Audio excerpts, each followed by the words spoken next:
La paz perpetua. Immanuel Kant. Esta inscripción satírica que un hostelero holandés había puesto en la muestra de su casa debajo de una pintura que representaba un cementerio, ¿estaba dedicada a todos los hombres en general o especialmente a los gobernantes, nunca hartos de guerra? ¿O bien quizá solo a los filósofos, entretenidos en soñar el dulce sueño de la paz?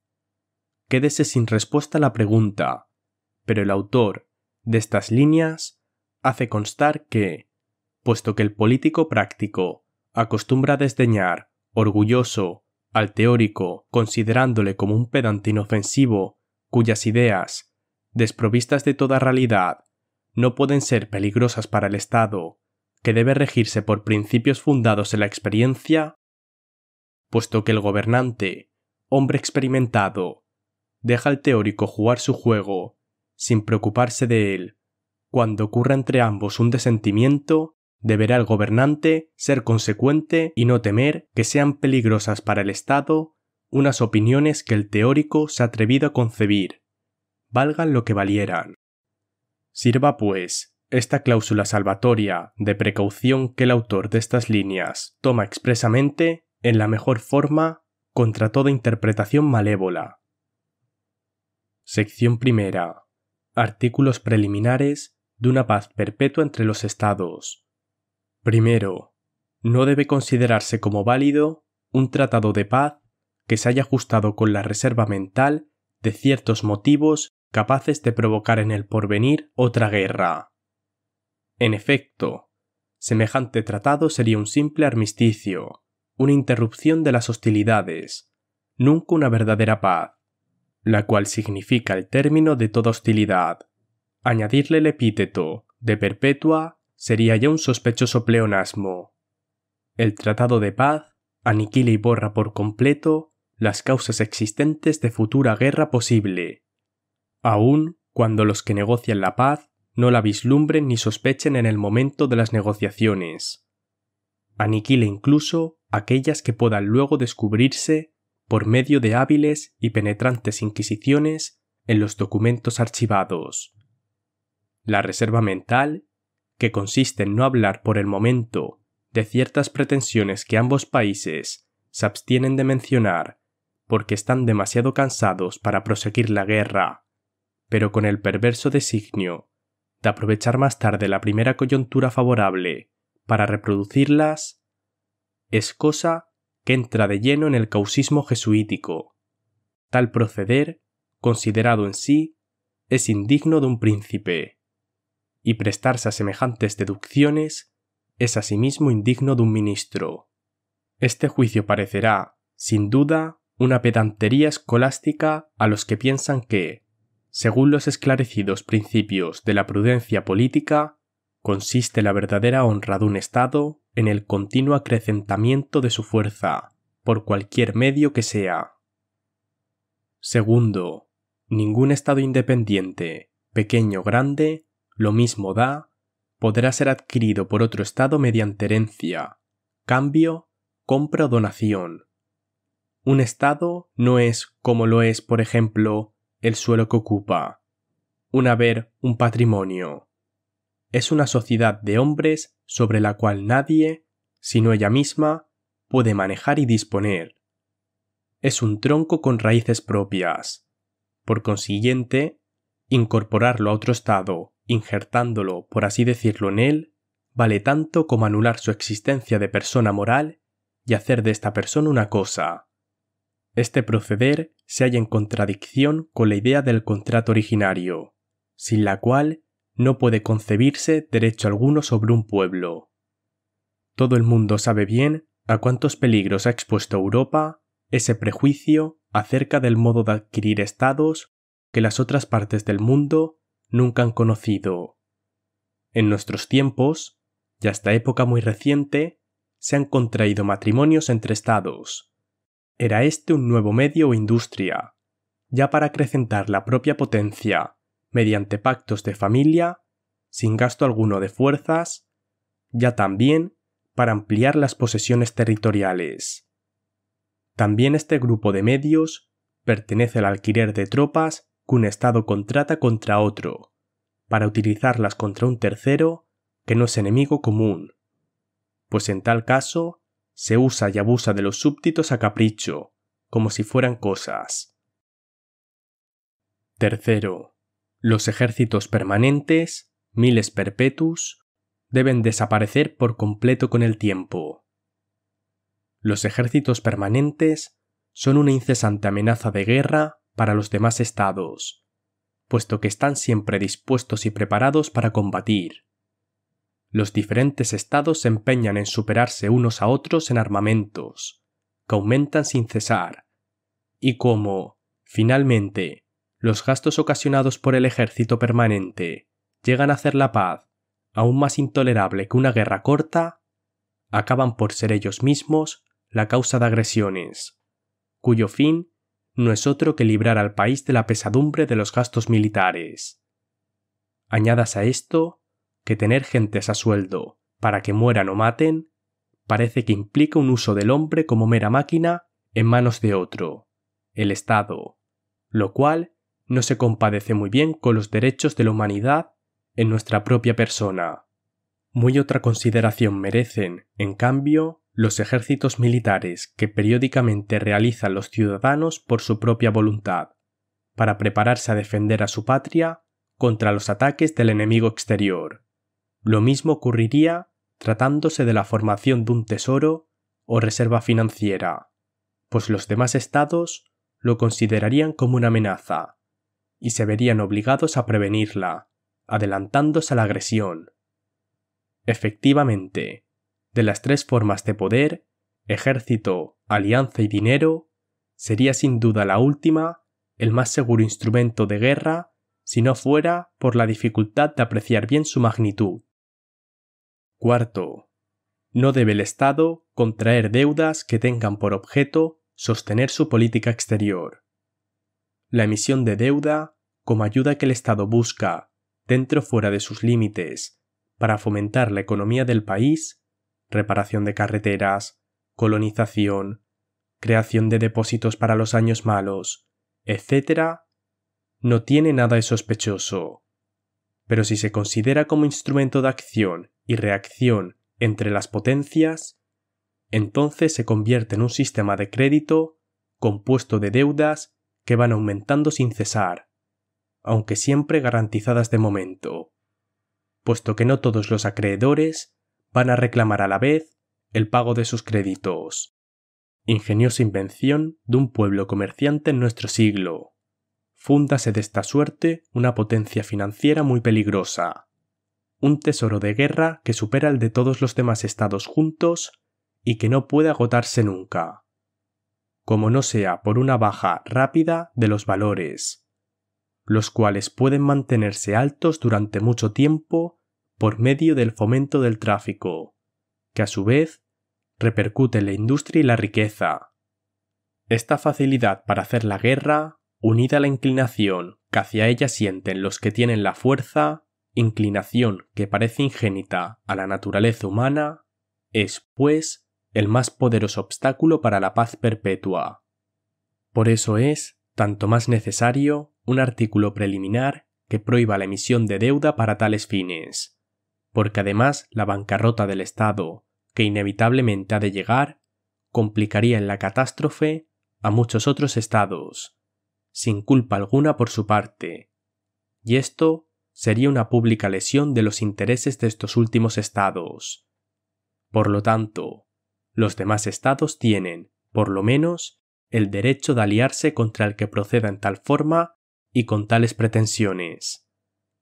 Quinto, ningún estado debe inmiscuirse por la fuerza en la constitución y gobierno de otro.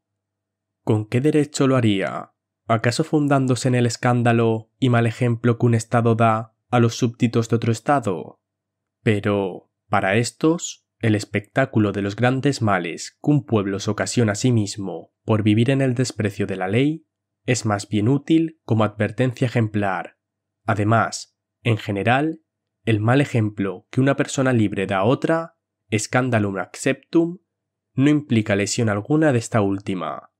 Sin embargo, No es esto aplicable al caso de que un estado, a consecuencia de interiores disensiones, se divida en dos partes, cada una de las cuales representa un estado particular, con la pretensión de ser el todo, porque entonces, si un estado exterior presta su ayuda a una de las dos partes, no puede esto considerarse como una intromisión en la constitución de la otra, pues ésta entonces está en pura anarquía. Sin embargo, mientras esa interior división no sea francamente manifiesta, la intromisión de las potencias extranjeras será siempre una violación de los derechos de un pueblo libre, independiente, que lucha solo en su enfermedad interior. Inmiscuirse en sus pleitos domésticos sería un escándalo que pondría en peligro la autonomía de todos los demás estados. Sexto, ningún estado que esté en guerra con otro debe permitirse el uso de hostilidades que imposibiliten la recíproca confianza en la paz futura. Tales son, por ejemplo, el empleo en el estado enemigo de asesinos, percusores, envenenadores, benefici, el quebrantamiento de capitulaciones, la excitación a la traición, etc. Estas estratagemas son deshonrosas, pues aún en plena guerra ha de haber cierta confianza en la conciencia del enemigo. De lo contrario, no podría nunca ajustarse la paz, y las hostilidades degenerarían en guerra de exterminio. Bellum internecium. Es la guerra un medio, por desgracia, necesario en el estado de naturaleza, en el cual no hay tribunal que pueda pronunciar un fallo con fuerza de derecho, para afirmar cada cual su derecho por la fuerza. Ninguna de las dos partes puede ser declarada enemigo ilegítimo, lo cual supondría ya una sentencia judicial, y lo que decide qué parte está en derecho es el éxito de la lucha, como en los llamados juicios de Dios. Pero entre los estados no se concibe una guerra penal, bellum punitivum, porque no existe entre ellos la relación de superior a inferior, de donde se sigue que una guerra de exterminio que llevaría consigo el aniquilamiento de las dos partes y la anulación de todo derecho, haría imposible una paz perpetua, como no fuese la paz del cementerio de todo el género humano. Semejante guerra debe quedar, pues, absolutamente prohibida, y prohibido también, por tanto, el uso de los medios que a ella conducen. Y es bien claro que las citadas estratagemas conducen inevitablemente a aquellos resultados, porque el empleo de esas artes infernales por sí mismas viles no se contiene dentro de los límites de la guerra, como sucede con el uso de los espías, uti exploraturibus, que consiste en aprovechar la indignidad de otros, ya que no sea posible extirpar este vicio, sino que se prosigue aún después de terminada la guerra, destruyendo así los fines mismos de la paz. Todas las leyes que hemos citado son objetivas, es decir, que en la intención de los que poseen la fuerza deben ser consideradas como leyes prohibitivas. Sin embargo, algunas de ellas son estrictas y valederas en todas las circunstancias, y exigen una inmediata ejecución. Las número 1, 5, 6. Otras, en cambio, las número 2, 3, 4, son más amplias y admiten cierta demora en su aplicación. No porque haya excepciones a la regla jurídica, sino porque, teniendo en cuenta el ejercicio de esa regla y sus circunstancias, admiten que se amplíe subjetivamente la facultad ejecutiva y dan permiso para demorar la aplicación, aunque sin perder nunca de vista el fin propuesto. Por ejemplo, si se trata de restituir, según el número 2, a ciertos estados su libertad perdida, no valdrá aplazar la ejecución de la ley ad calendas groecas, como hacía Augusto, es decir, no será lícito dejar la ley incumplida, pero podrá demorarse si hay temor de que una restitución precipitada venga en detrimento del propósito fundamental.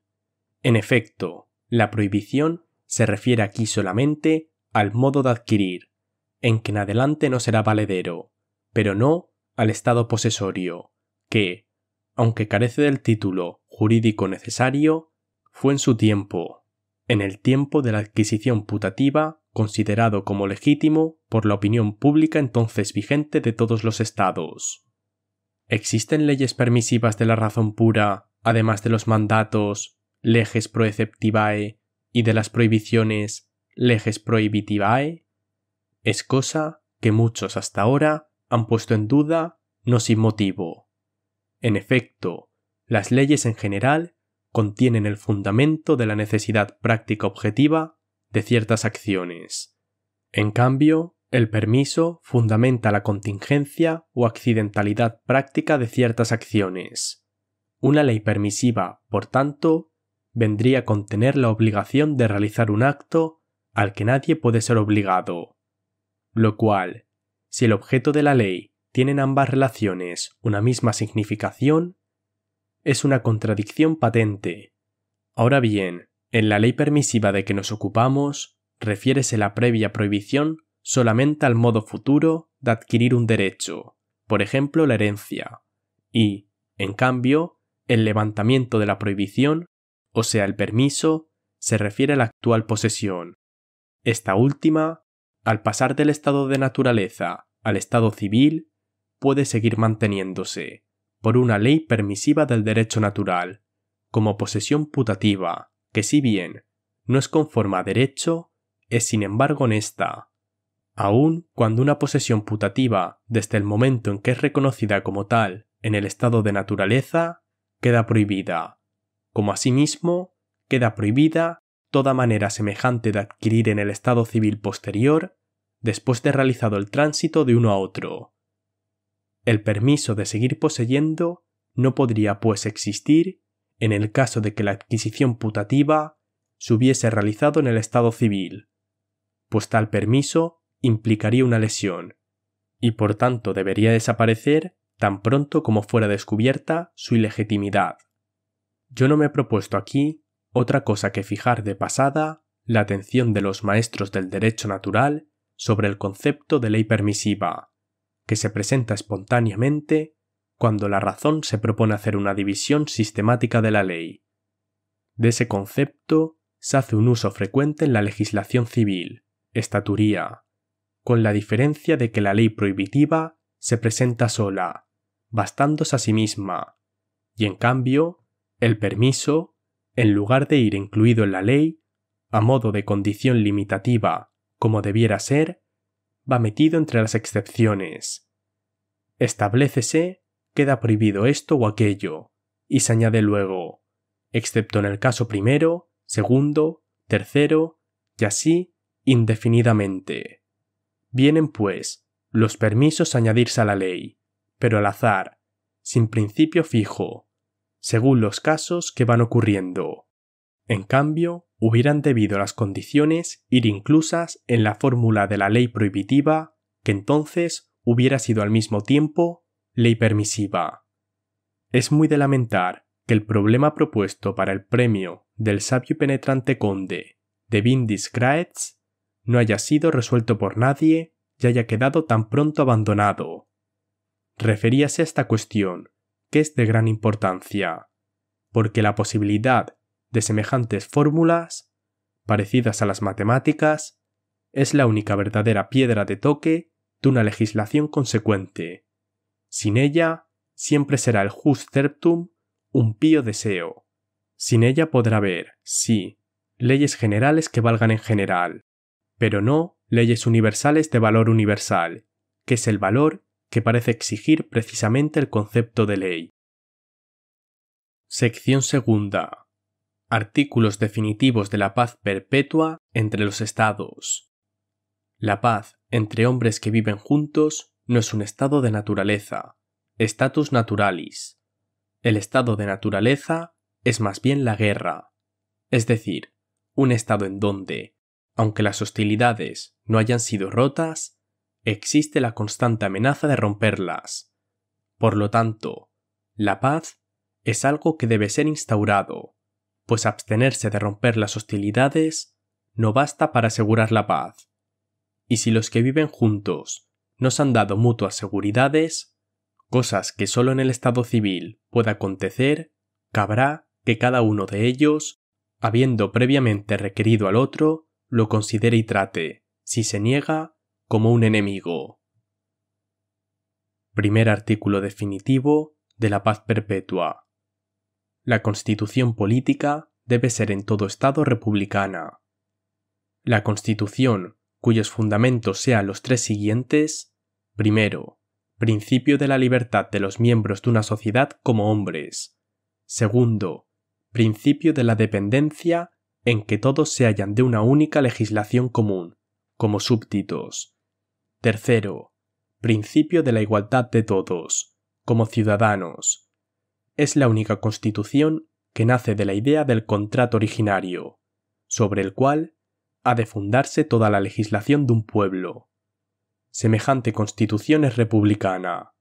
Esta es, pues, en lo que al derecho se refiere, la que sirve de base primitiva a todas las especies de constituciones políticas. Puede preguntarse, ¿es acaso también la única que conduce a la paz perpetua? La Constitución republicana, además de la pureza de su origen, que brota de la clara fuente del concepto de derecho, tiene la ventaja de ser la más propicia para llegar al anhelado fin, la paz perpetua. He aquí los motivos de ello. En la Constitución republicana no puede por menos de ser necesario el consentimiento de los ciudadanos para declarar la guerra. Nada más natural, por tanto, que, ya que ellos han de sufrir los males de la guerra, como son los combates, los gastos, la devastación, el peso abrumador de la deuda pública, que trascienda los tiempos de paz, lo piensen mucho y vacilen antes de decidirse a tan arriesgado juego. En cambio, en una Constitución en la cual el súbdito no es ciudadano, en una Constitución no republicana, la guerra es la cosa más sencilla del mundo. El jefe del Estado no es un conciudadano, sino un amo, y la guerra no perturba en lo más mínimo su vida regalada, que transcurre en banquetes, cazas y castillos placenteros. La guerra para él es una especie de diversión, y puede declararla por levísimos motivos, encargando luego al cuerpo diplomático, siempre bien dispuesto, que cubra las apariencias y rebusque una justificación plausible. Para no confundir la Constitución republicana con la democrática, como suele acontecer, es necesario observar lo siguiente. Las formas de un Estado civitas pueden dividirse o bien por la diferencia de las personas que tienen el poder soberano, o bien por la manera como el soberano, sea quien fuera, gobierna al pueblo. La primera es propiamente forma de la soberanía, forma imperi, y solo tres son posibles, a saber, que la soberanía la posea uno o varios, o todos los que constituyen la sociedad política. Esto es, autocracia, aristocracia, democracia.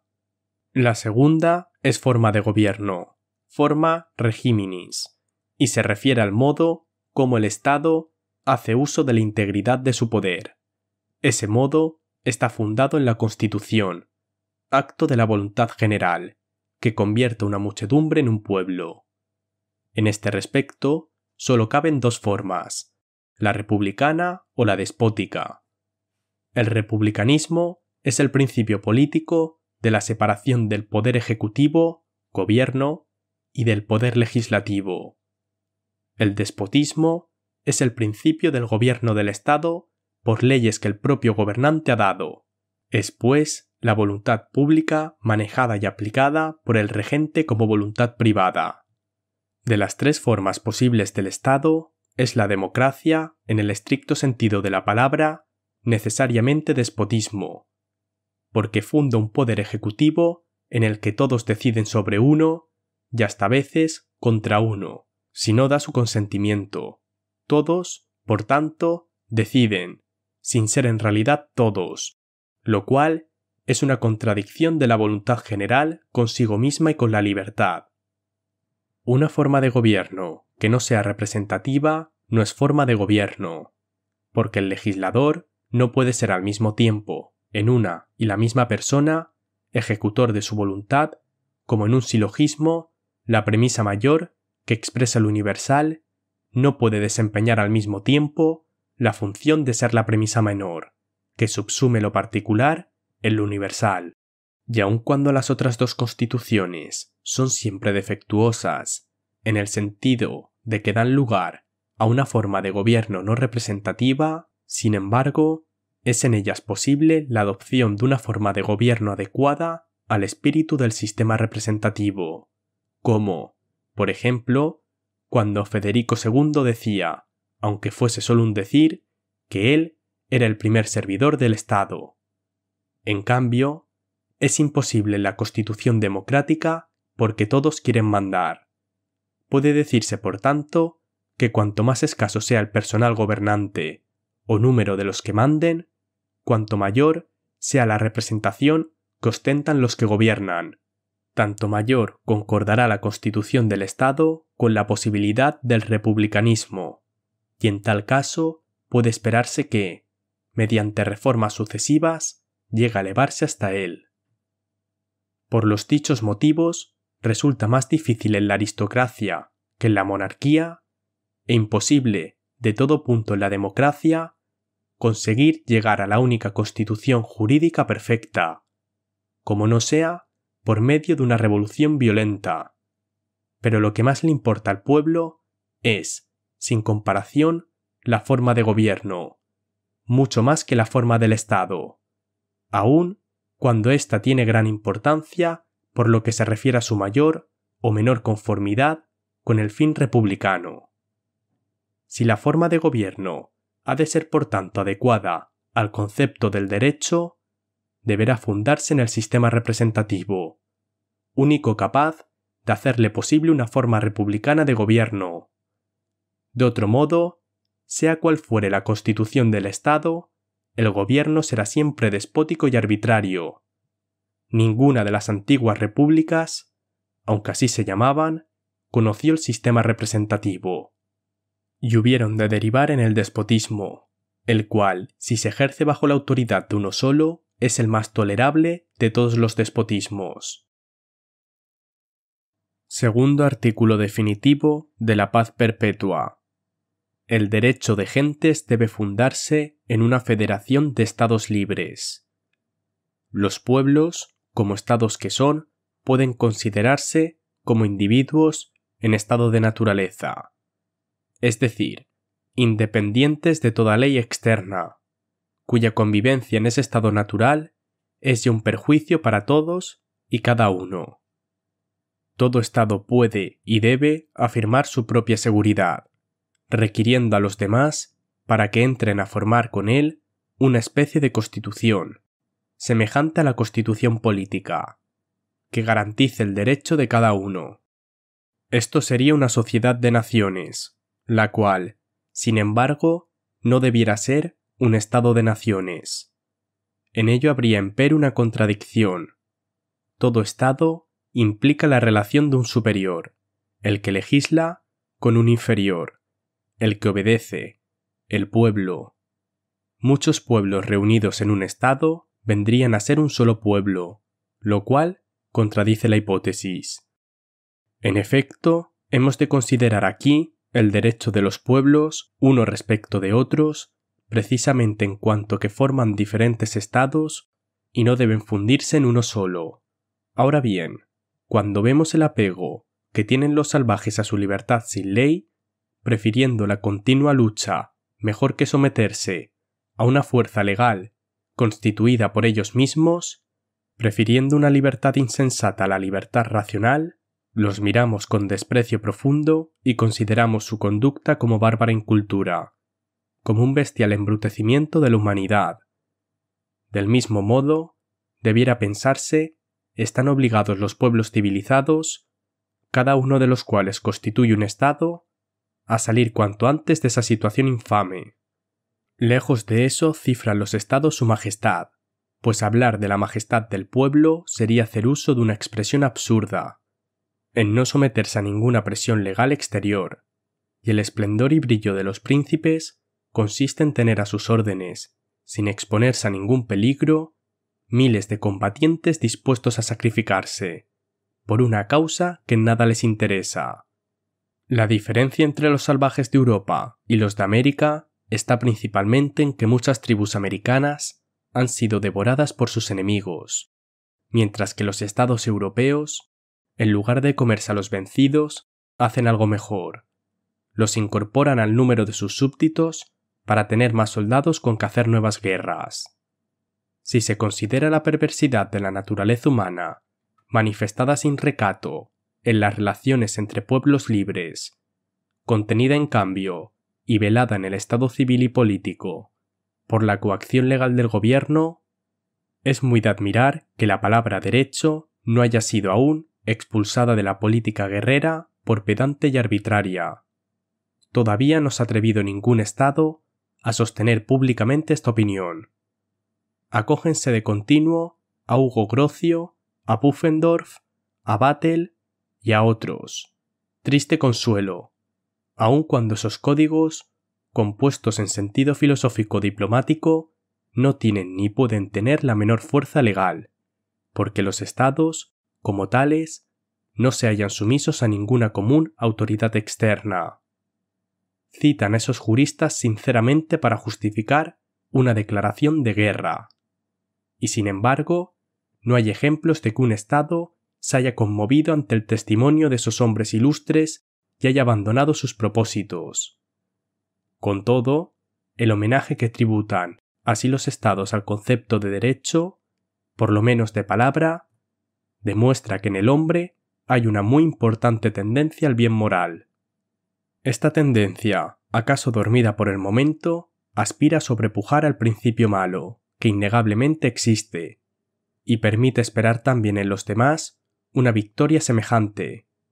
Si así no fuera, no se les ocurriría nunca a los Estados hablar de derecho, cuando se disponen a lanzarse a la guerra, a no ser por broma, como aquel príncipe galo que decía: la ventaja que la naturaleza ha dado al más fuerte es que el más débil debe obedecerle.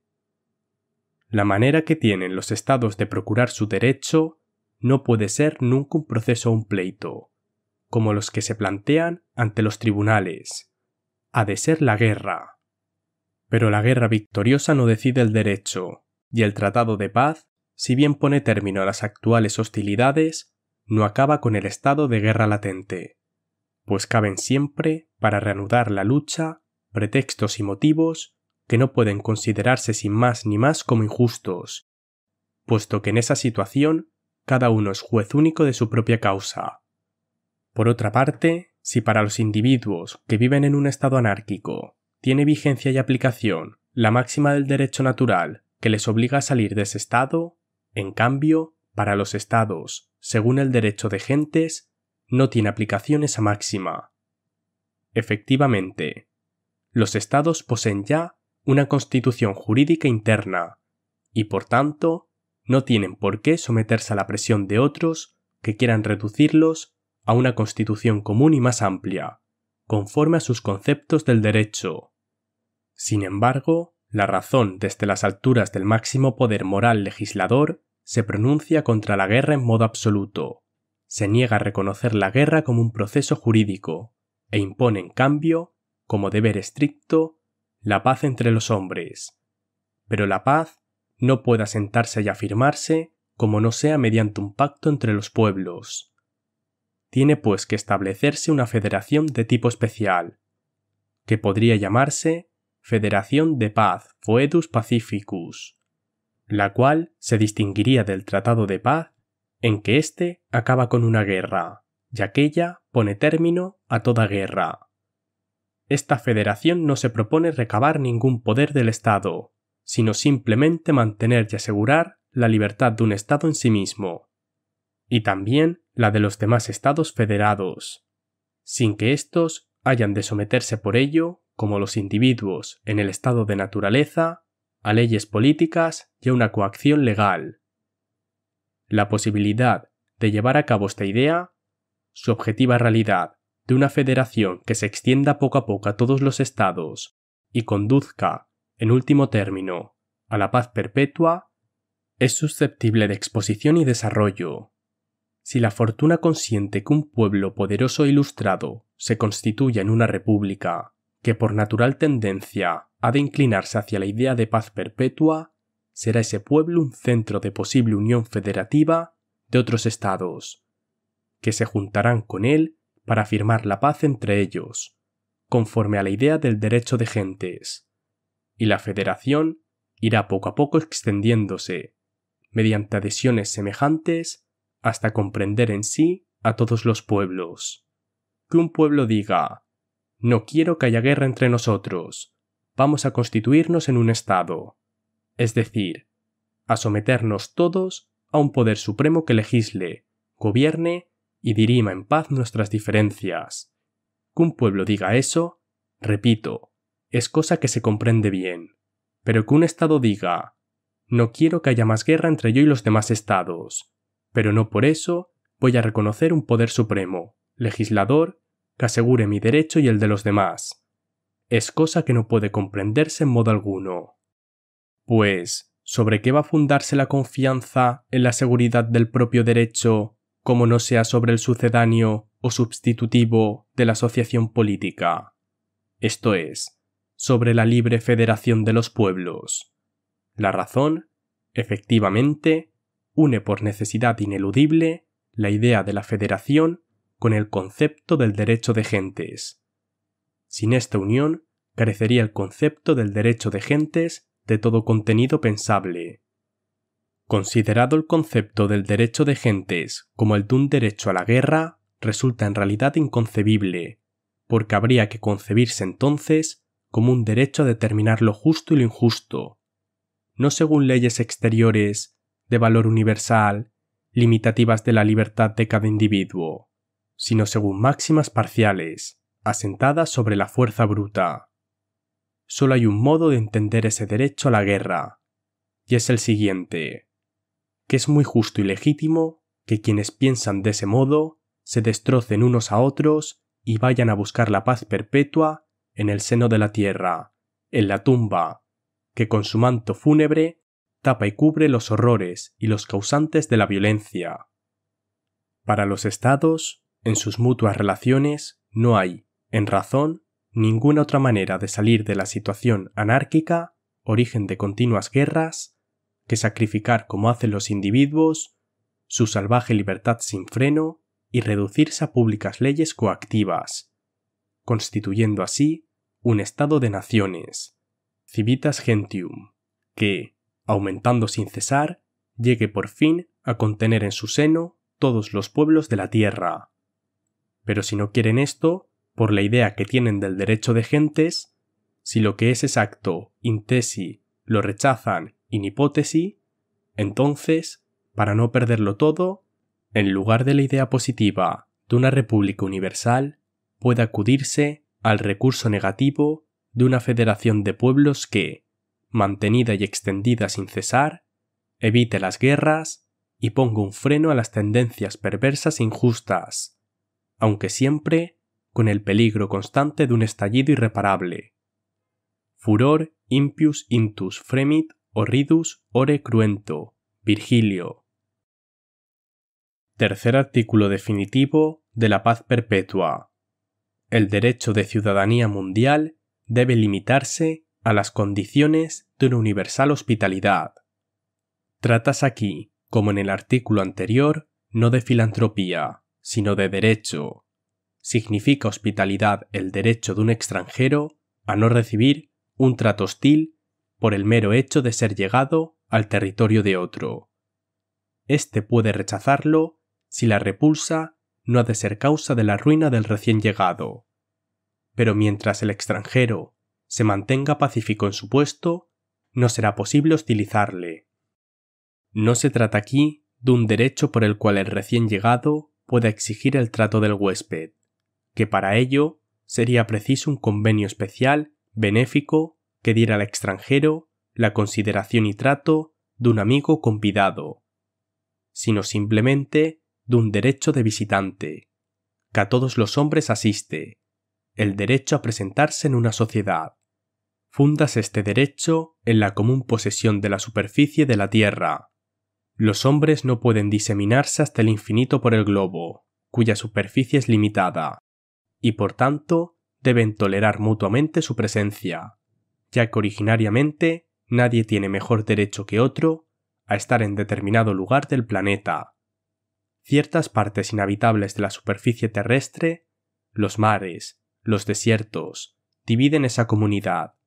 Sin embargo, el navío o el camello, navío del desierto, permiten a los hombres acercarse unos a otros en esas comarcas sin dueño y hacer uso, para un posible tráfico, del derecho a la superficie que asiste a toda la especie humana en común. La inhospitalidad de algunas costas, Verbigracia, las Barbarescas, desde donde se roban los navíos que navegan próximos, o se esclaviza a los marinos que llegan de arribada, la inhospitalidad de los desiertos, Verbigracia, de los árabes beduinos, que consideran la proximidad de tribus nómadas como un derecho a saquearlas, todo eso es contrario al derecho natural. Pero el derecho de hospitalidad, es decir, la facultad del recién llegado, se aplica solo a las condiciones necesarias para intentar un tráfico con los habitantes. De esa manera, pueden muy bien comarcas lejanas entrar en pacíficas relaciones, las cuales, si se convierten al fin en públicas y legales, llevarían quizá a la raza humana a instaurar una constitución cosmopolita. Si se considera en cambio la conducta inhospitalaria que siguen los estados civilizados de nuestro continente, sobre todo los comerciantes, espantan las injusticias que cometen cuando van a visitar extraños pueblos y tierras. Visitar es para ellos lo mismo que conquistar. América, las tierras habitadas por los negros, las islas de la especería, el Cabo, eran para ellos, cuando los descubrieron, países que no pertenecían a nadie, con los naturales no contaban. En las Indias Orientales, Indostán, bajo el pretexto de establecer factorías comerciales, introdujeron los europeos tropas extranjeras, oprimiendo así a los indígenas. Encendieron grandes guerras entre los diferentes estados de aquellas regiones.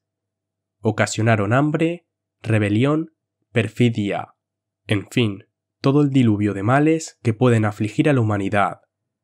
La China y el Japón, habiendo tenido pruebas de lo que son semejantes huéspedes, han procedido sabiamente, poniendo grandes trabas a la entrada de extranjeros en sus dominios. La China les permite arribar a sus costas, pero no entrar en el país mismo. El Japón admite solamente a los holandeses, y aun estos han de someterse a un trato especial, como de prisioneros, que les excluye de toda sociedad con los naturales del país. Lo peor de todo esto, o si se quiere, lo mejor, desde el punto de vista moral, es que las naciones civilizadas no sacan ningún provecho de esos excesos que cometen. Las sociedades comerciales están a punto de quebrar. Las islas del azúcar, las Antillas, donde se ejerce la más cruel esclavitud, no dan verdaderas ganancias, a no ser de un modo muy indirecto y en sentido no muy recomendable, sirviendo para la educación de los marinos, que pasan luego a la armada, es decir, para el fomento de la guerra en Europa. Y esto lo hacen naciones que alardean de devotas y que, anegadas en iniquidades, quieren pasar plaza de elegidas en achaques de ortodoxia. La comunidad, más o menos estrecha, que ha ido estableciéndose entre todos los pueblos de la tierra, ha llegado ya hasta el punto de que una violación del derecho cometida en un sitio repercute en todos los demás. De aquí se infiere que la idea de un derecho de ciudadanía mundial no es una fantasía jurídica, sino un complemento necesario del código no escrito del derecho político y de gentes, que de ese modo se eleva a la categoría de derecho público de la humanidad y favorece la paz perpetua, siendo la condición necesaria para que pueda abrigarse la esperanza de una continua aproximación al estado pacífico. Suplemento primero de la garantía de la paz perpetua. La garantía de paz perpetua la hallamos nada menos que en ese gran artista llamado naturaleza. Natura Daedala Rerum. En su curso mecánico se advierte visiblemente un finalismo que introduce las disensiones humanas, aun contra la voluntad del hombre, armonías y concordia. A esa fuerza componedora la llamamos unas veces azar, si la consideramos como el resultado de causas cuyas leyes de acción desconocemos, otras veces providencia, si nos fijamos en la finalidad constante en el curso del mundo, como profunda sabiduría de una causa suprema dirigida a realizar el fin último objetivo de la humanidad, predeterminando la marcha del universo. No podemos ciertamente conocerla en puridad, por esos artificios de la naturaleza, ni siquiera inferirla de ellos, pero podemos y debemos pensarla en ellos como en toda referencia de la forma de las cosas afines en general, para formar concepto de su posibilidad, por analogía con los actos del arte humano.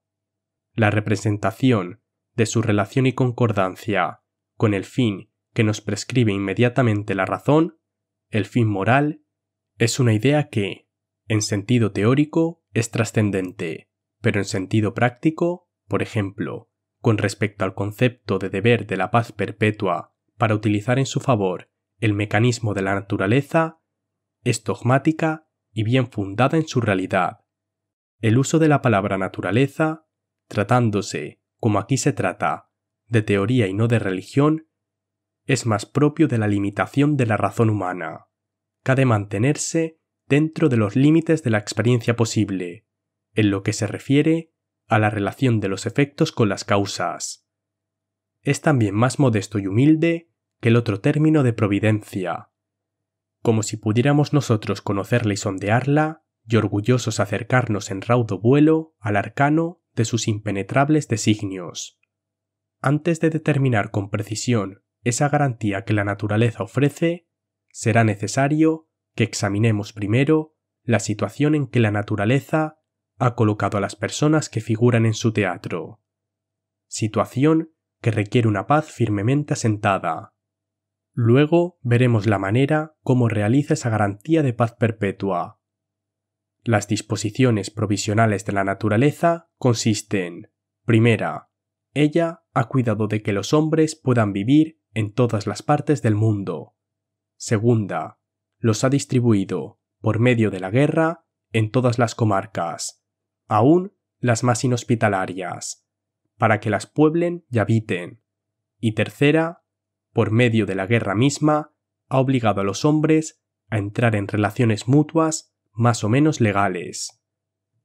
En las heladas costas de los mares del norte crece el musgo que el reno busca bajo la nieve, y el reno, a su vez, sirve de alimento y de vehículo para los naturales de esas regiones frías.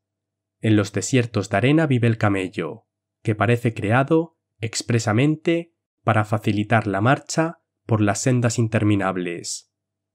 Todo esto ya es de suyo maravilloso, pero aún más claro luce el finalismo de la naturaleza cuando se considera que en las costas heladas del norte viven animales cubiertos de espesas pieles, y hay focas, caballos marinos y ballenas que proporcionan con su carne alimento y con su grasa fuego a los habitantes de aquellos países, y donde las precauciones de la naturaleza despiertan más grande admiración es en ese caudal de maderas que, sin que se sepa de dónde, lleva el mar a aquellas regiones sin flora, y que sirve a los naturales para fabricarse armas y vehículos y para construirse habitaciones. Ocupados en luchar contra los animales, viven en paz allí los hombres. La guerra ha sido probablemente la que nos ha llevado a refugiarse en esas apartadas comarcas.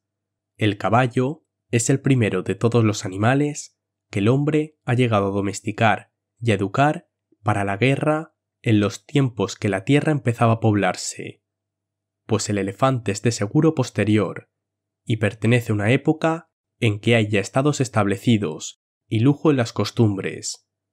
En cambio, el arte de aprovechar ciertas plantas cereales, cuya primitiva constitución ya no conocemos, y asimismo el de reproducir y mejorar los frutales, trasplantándolos e injertándolos, ¿acaso no había en Europa más que 2 especies, el manzano y el peral?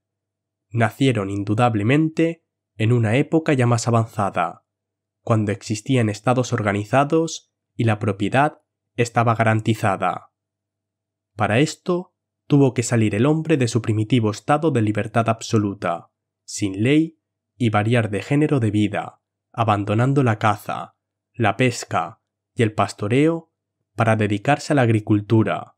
Descubrió la sal y el hierro, que fueron probablemente los artículos más codiciados y buscados, organizándose así un tráfico comercial entre diferentes pueblos, que hubo de tener por consecuencia el mantenimiento de las relaciones pacíficas entre ellos, y aún con otros más apartados.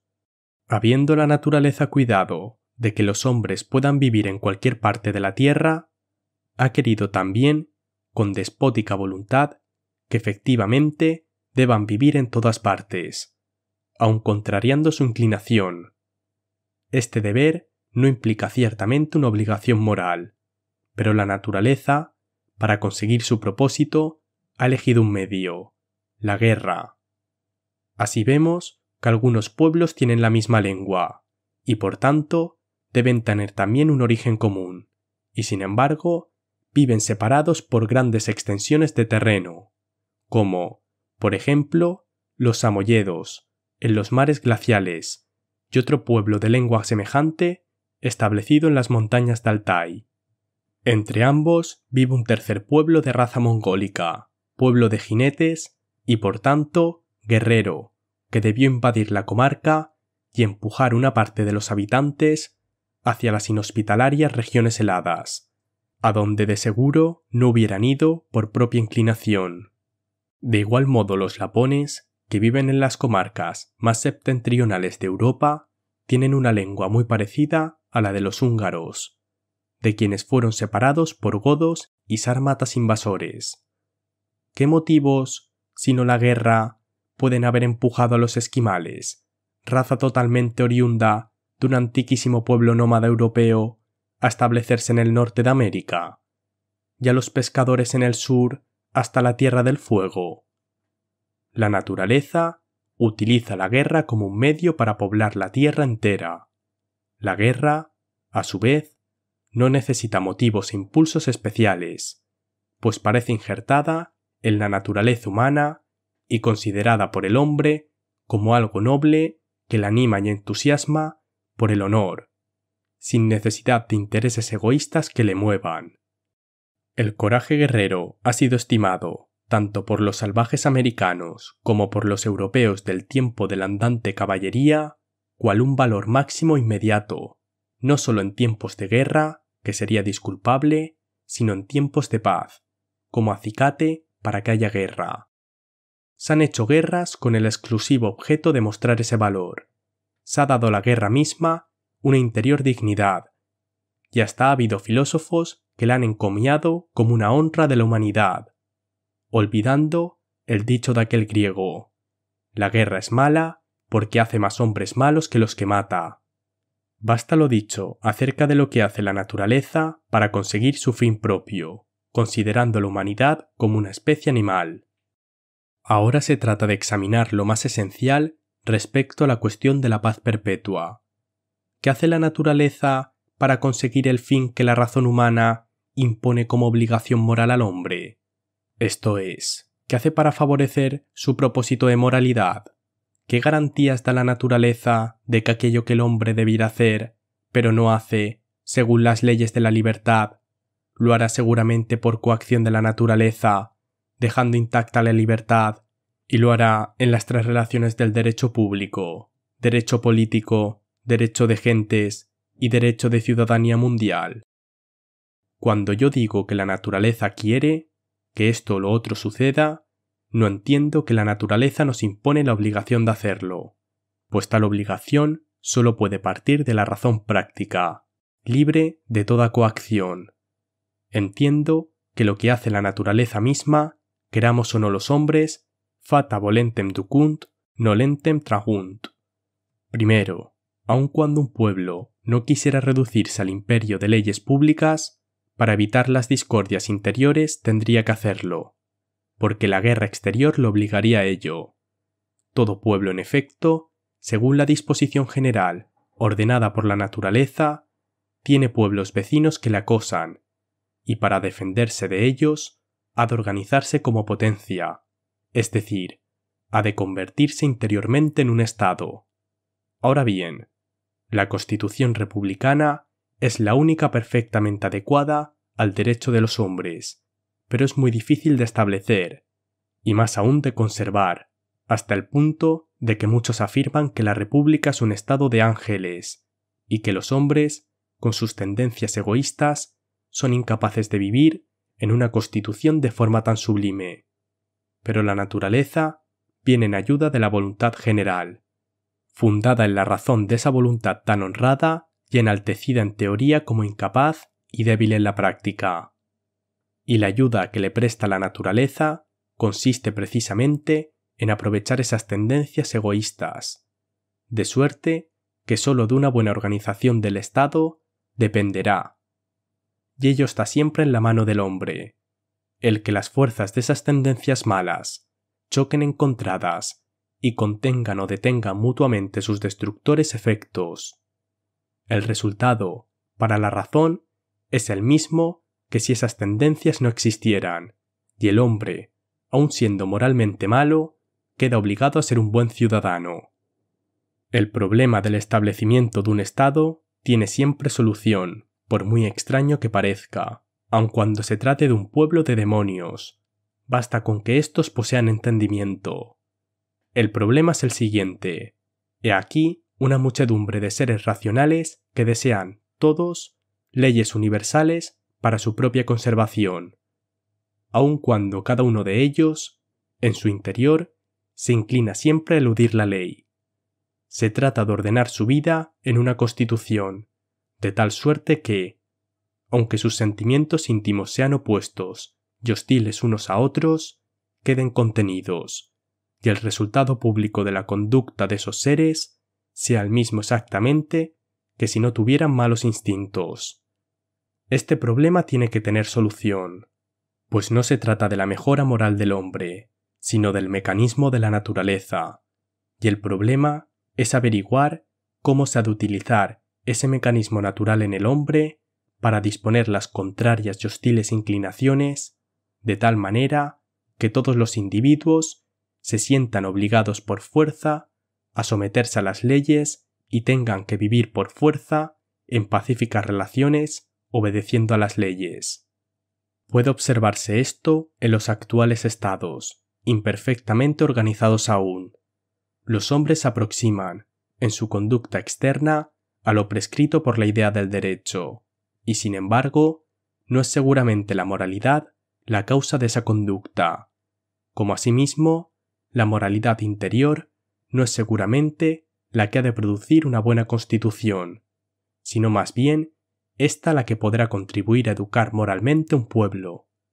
El mecanismo, pues, de la naturaleza, las inclinaciones egoístas, que en el modo natural se oponen unas a otras y se hostilizan exteriormente, son el medio de que la razón puede valerse para conseguir su propio fin, el precepto jurídico y, por ende, para fomentar y garantir la paz interior y exterior. Esto significa que la naturaleza quiere a toda costa que el derecho conserve al fin la supremacía.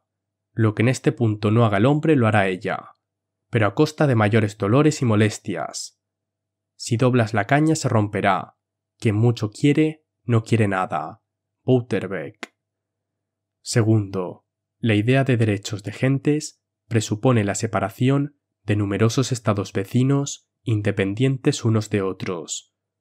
Esta situación es en sí misma bélica, a no ser que haya entre las naciones una unión federativa que impida la ruptura de hostilidades. Sin embargo, esta división en estados independientes es más conforme a la idea de razón que la anexión de todos por una potencia vencedora, que se convierte en monarquía universal.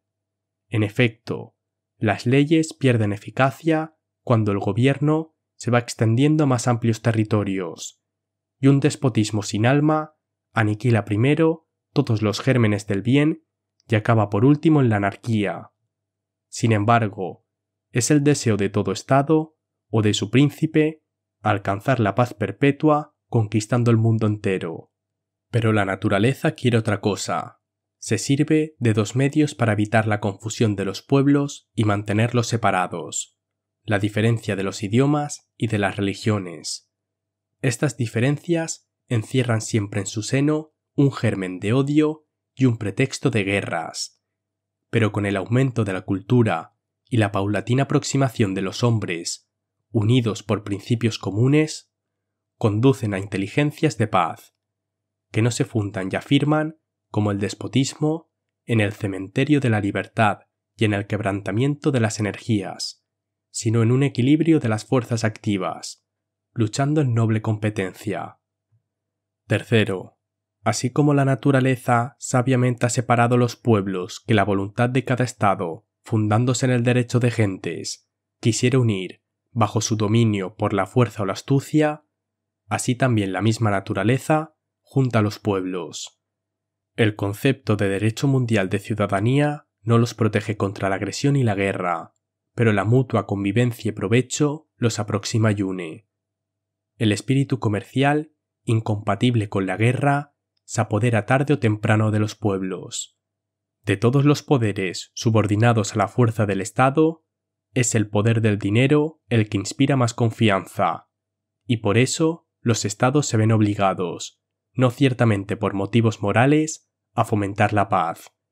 Y cuando la guerra inminente amenaza al mundo, procuran evitarla con arreglos y componendas, como si estuviesen en constante alianza para ese fin pacífico.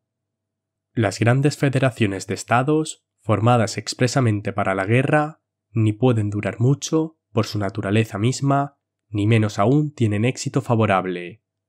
De esta suerte, la naturaleza garantiza la paz perpetua, utilizando en provecho el mecanismo de las inclinaciones humanas. Desde luego, esa garantía no es bastante para poder vaticinar con teórica seguridad el porvenir, pero en sentido práctico, moral, es suficiente para obligarnos a trabajar todos por conseguir ese fin, que no es una mera ilusión. Suplemento segundo. Un artículo secreto de la paz perpetua. Un artículo secreto en las negociaciones del derecho público es, objetivamente, es decir, considerado en su contenido, una contradicción, pero subjetivamente, estimado según la calidad de la persona que lo dicta, puede admitirse, pues cabe pensar que esa persona no cree conveniente, para su dignidad, manifestarse públicamente autora del citado artículo. El único artículo de esta especie va incluso en la siguiente proposición: las máximas de los filósofos sobre las condiciones de la posibilidad de la paz pública deberán ser tenidas en cuenta y estudiadas por los estados apercibidos para la guerra. Para la autoridad legisladora de un estado, en quien naturalmente hay que suponer la más honda sabiduría, parece deprimente el tener que buscar enseñanzas en alguno de sus súbditos, los filósofos, antes de decidir los principios según los cuales va a determinar su conducta frente a otros estados. Sin embargo, convendría mucho que así lo hiciera. El Estado, pues, requerirá tácitamente en secreto a los filósofos, lo cual significa que les dejará expresarse libre y públicamente sobre las máximas generales de la guerra y de la paz. Los filósofos hablarán espontáneamente, si no se les prohíbe hacerlo. Sobre este punto no necesitan los estados ponerse previamente de acuerdo. Coincidirán todos, porque esta coincidencia yace en la obligación misma que nos impone la razón moral legisladora. No quiero decir que el Estado deba dar la preferencia a los principios del filósofo sobre las sentencias del jurista, representante de la potestad pública, sino solamente que debe oírlos. El jurisconsulto, que ha elegido como símbolo la balanza del derecho y la espada de la justicia, suele usar la espada, no solo para apartar de la balanza todo influjo extraño que pueda perturbar su equilibrio, sino a veces también para echarla en uno de los platillos, Voe victis. El jurista, que no es filósofo al mismo tiempo ni en cuanto a la moralidad, siente una irresistible inclinación, muy propia de su empleo, a aplicar las leyes vigentes, sin investigar si estas leyes no serían acaso susceptibles de algún perfeccionamiento. Y porque este rango, en realidad inferior, de su facultad va acompañado de la fuerza, estímala por superior. La facultad de filosofía está muy por debajo de las fuerzas unidas de las otras. Dícese de la filosofía, por ejemplo, que es la sirvienta de la teología, y lo mismo de las otras dos. Pero no se aclara bien si su servicio consiste en preceder a su señora llevando la antorcha o en seguirla recogiéndole la cola. No hay que esperar ni que los reyes se hagan filósofos, ni que los filósofos sean reyes. Tampoco hay que desearlo. La posesión de la fuerza perjudica inevitablemente al libre ejercicio de la razón. Pero si los reyes o los pueblos príncipes, pueblos que se rigen por leyes de igualdad, no permiten que la clase de los filósofos desaparezca o enmudezca, si les dejan hablar públicamente, obtendrán en el estudio de sus asuntos unas aclaraciones y precisiones de las que no se puede prescindir. Los filósofos son por naturaleza inaptos para banderías y propagandas de club. No son, por tanto, sospechosos de proselitismo. Apéndices. 1. Sobre el desacuerdo que hay entre la moral y la política con respecto a la paz perpetua. La moral es una práctica, en sentido objetivo, es el conjunto de las leyes, obligatorias sin condición, según las cuales debemos obrar. Habiendo, pues, concedido al concepto del deber su plena autoridad, resulta manifiestamente absurdo decir luego que no se puede hacer lo que él manda. En efecto, el concepto del deber se vendría abajo por sí mismo, ya que nadie está obligado a lo imposible. Ultra posse nemo obligatur. No puede haber, por tanto, disputa entre la política, como aplicación de la doctrina del derecho y la moral, que es la teoría de esa doctrina. No puede haber disputa entre la práctica y la teoría, a no ser que por moral se entiende una doctrina general de la prudencia, es decir, una teoría de las máximas convenientes para discernir los medios más propios de realizar cada cual sus propósitos interesados, y esto equivaldría a negar toda moral. La política dice, sed astutos como la serpiente. La moral añade esta condición limitativa, y cándidos como la inocente paloma. Si ambos consejos no pudiesen entrar en un mismo precepto, existiría realmente una oposición entre la política y la moral.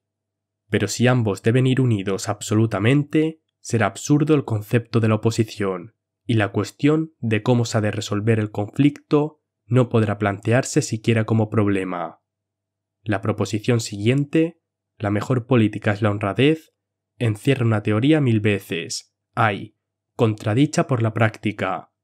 Pero esta otra proposición, igualmente teórica, la honradez vale más que toda política, está infinitamente por encima de cualquier objeción, y es aún la condición ineludible de aquella. El dios término de la moral no se inclina ante Júpiter, dios término de la fuerza. Júpiter se haya sometido al destino, es decir, que la razón no tiene la suficiente penetración para conocer totalmente la serie de las causas antecedentes y determinantes que podrían permitir una segunda previsión del éxito favorable o adverso. Cabe rematar las acciones u omisiones de los hombres, según el mecanismo de la naturaleza. Puede la razón esperar y desear obtener ese conocimiento completo, pero no lo consigue. En cambio, lo que haya de hacer para mantenerse en línea recta del deber, por reglas de la sabiduría, conócelo la razón muy bien, y dícelo muy claramente, y mantiénelo como fin último de la vida. Ahora bien, el práctico, para quien la moral es una mera teoría, nos arrebata cruelmente la consoladora esperanza que nos anima, sin perjuicio de convenir en que debe y aún puede realizarse.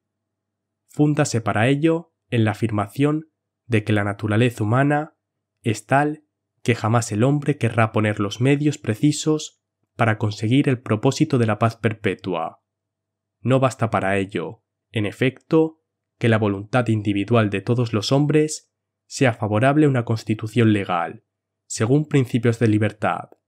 No basta la unidad distributiva de la voluntad de todos. Hace falta además, para resolver tan difícil problema, la unidad colectiva de la voluntad general. Hace falta que todos juntos quieran ese Estado, para que se instituya una unidad total de la sociedad civil. Por tanto, sobre las diferentes voluntades particulares de todos, es necesario además una causa que las una para constituir la voluntad general. Y esa causa unitaria no puede ser ninguna de las voluntades particulares, de donde resulta que, en la realización de esa idea, en la práctica, el Estado legal ha de empezar por la violencia, sobre cuya coacción se funda después el derecho político. Además, no es posible contar con la conciencia moral más del legislador y creer que éste, después de haber reunido en un pueblo a la salvaje multitud, va a dejarle el cuidado de instituir una constitución jurídica conforme a la voluntad común. Todo esto nos permite vaticinar con seguridad que entre la idea o teoría y la realidad o experiencia habrá notables diferencias. Pero prosigue el hombre práctico diciendo: el que tiene el poder en sus manos no se dejará imponer leyes por el pueblo. Un Estado que ha llegado a establecerse independientemente de toda ley exterior no se someterá a ningún juez ajeno cuando se trate de definir su derecho frente a los demás estados.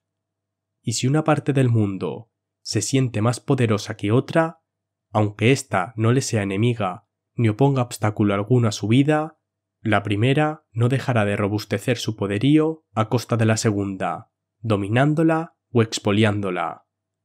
Todos los planes que la teoría invente para instituir un derecho político, de gentes o de ciudadanía mundial, se evaporan en ideales vacuos. En cambio, la práctica, fundada en los principios empíricos de la naturaleza, no se siente rebajada ni humillada si busca enseñanzas para sus máximas en el estudio de lo que sucede en el mundo, y sólo así puede llegarse a sentar los sólidos cimientos de la prudencia política. Desde luego, si no hay libertad ni ley moral fundada en la libertad, si todo lo que ocurre y puede ocurrir es simple mecanismo natural, entonces la política, arte de utilizar ese mecanismo como medio de gobernar a los hombres, es la única sabiduría práctica, y el concepto del derecho es un pensamiento vano. Pero si se cree que es absolutamente necesario unir el concepto del derecho a la política y hasta elevarlo a la altura de condición limitativa de la política, entonces hay que admitir que existe una armonía posible entre ambas esferas. Ahora bien, yo concibo un político moral, es decir, uno que considere los principios de la prudencia política como compatibles con la moral, pero no concibo un moralista político, es decir, uno que se forje una moral ad hoc, una moral favorable a las conveniencias del hombre de Estado. He aquí la máxima fundamental que deberá seguir el político moral. Si en la constitución del Estado o en las relaciones entre Estados existen vicios que no se han podido evitar, es un deber principalmente para los gobernantes estar atentos a remediarlos lo más pronto posible y a conformarse al derecho natural tal como la idea de la razón nos lo presenta ante los ojos. Y esto deberá hacerlo el político aun sacrificando su egoísmo. Romper los lazos políticos que consagran la unión de un Estado o de la humanidad antes de tener preparada una mejor constitución para sustituirla a la anterior sería proceder contra toda prudencia política, que en este caso concuerda con la moral. Pero es preciso, por lo menos, que los gobernantes tengan siempre presente la máxima que justifica y hace necesaria la referida alteración. El gobierno debe irse acercando lo más que pueda a su fin último, que es la mejor constitución, según leyes jurídicas. Esto puede y debe exigirse de la política. Un Estado puede regirse ya como república, aun cuando la constitución vigente siga siendo despótica, hasta que poco a poco el pueblo llega a ser capaz de sentir la influencia de la mera idea de autoridad legal, como si ésta tuviese fuerza física y sea apto para legislarse a sí propio, fundando sus leyes en la idea del derecho. Si un movimiento revolucionario, provocado por una mala constitución, consigue ilegalmente instaurar otra más conforme con el derecho, ya no podrá ser permitido a nadie retrotraer al pueblo a la constitución anterior. Sin embargo, mientras la primera estaba vigente, era legítimo aplicar a los que por violencia o por astucia perturbaban el orden de las penas impuestas a los rebeldes. En lo que se refiere a la relación con otras naciones, no puede pedirse a un Estado que abandone su constitución, aunque sea despótica, la cual sin duda es la más fuerte para luchar contra enemigos exteriores, mientras le amenaza el peligro de ser conquistado por otros estados.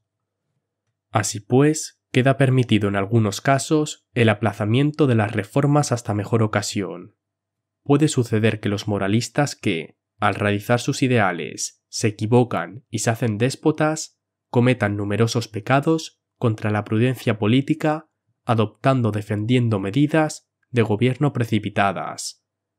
La experiencia, rectificando estos agravios a la naturaleza, acudirá a encarrilarlos por el buen camino, pero en cambio, los políticos que construyen una moral para disculpar los principios de gobierno más contrarios al derecho, los políticos que sostienen que la naturaleza humana no es capaz de realizar el bien prescrito por la idea de la razón, son los que en realidad perpetúan la injuria a la justicia y hacen imposible toda mejora y progreso. Estos hábiles políticos se ufanan de poseer una ciencia práctica, pero lo que tienen es la técnica de los negocios, y disponiendo del poder que por ahora domina, están dispuestos a no olvidar su propio provecho y a sacrificar al pueblo, y si es posible, al mundo entero. Son como verdaderos juristas de oficio, no legisladores, cuando se ven ascendidos a políticos, no siendo su misión la de meditar sobre legislación, sino la de cumplir los mandatos actuales de la ley. Toda constitución vigente les parece perfecta, y si ésta es cambiada en las altas esferas de la corte, el nuevo estatuto les parece el mejor del mundo. Todo marcha según el orden mecánico pertinente al caso. Pero si esa adaptabilidad a todas las circunstancias les inspira la vanidosa pretensión de poder juzgar los principios jurídicos de una constitución política en general, según el concepto del derecho a priori, pues, y no por experiencia, si se precian de conocer a los hombres, cosa que no es de extrañar, ya que tratan a diario con muchos, no conociendo empero al hombre, ni sabiendo de lo que es capaz, pues tal conocimiento existe una profunda observación antropológica, si, provisto de esos pobres conceptos, se acercan al derecho político y de gentes para estudiar lo que la razón prescribe, háranlo, de seguro, con su menguado espíritu leguleyesco, siguiendo su habitual proceder, el de un mecanismo de leyes coactivas y despóticas.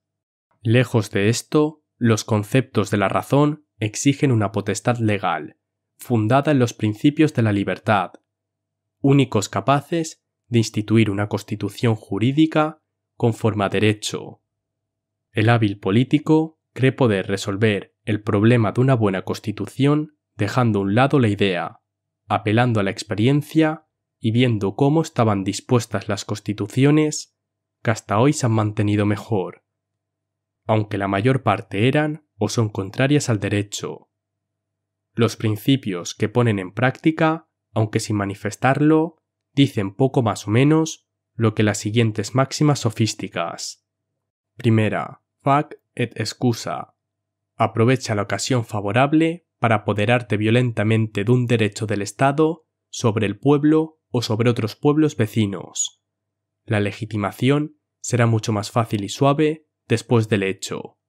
La fuerza quedará disculpada, sobre todo en el primer caso, cuando la potestad interior es al mismo tiempo autoridad legisladora a quien hay que obedecer sin discusión. Vale más hacerlo así que no empezar buscando motivos convincentes y discutiendo las objeciones contra ellos. Esta misma audacia parece en cierto modo oriunda de una interior convicción de la legitimidad del acto, y el Dios del buen éxito es luego el mejor abogado. Segunda, si fecisti nega.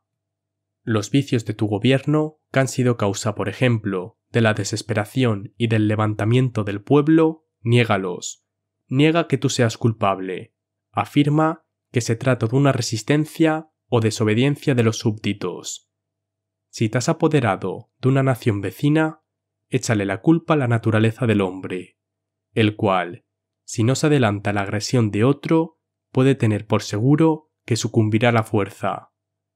Tercera, divide et impera, esto es, si en tu nación hay ciertas personas privilegiadas que te han elegido por jefe, primus inter pares, procura dividirlas y enemistarlas con el pueblo. Ponte luego del lado de este último, haciéndole concebir esperanzas de mayor libertad. Así conseguirás que todos obedezcan a tu voluntad absoluta. Si se trata de estados extranjeros, hay un modo bastante seguro de reducirlos a tu dominio, y es sembrar entre ellos la discordia y aparentar que defiendes al más débil. A nadie en verdad engañan estas máximas, tan universalmente conocidas.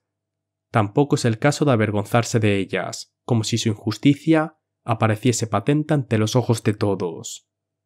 Las grandes potencias no se avergüenzan nunca por los juicios que haga la masa. Avergüénzase unas de otras. Pero en lo que se refiere a estas máximas, no es la publicidad, sino el mal éxito de las tretas lo que puede avergonzar a un Estado, ya que todos están de acuerdo acerca de la moralidad de tales máximas.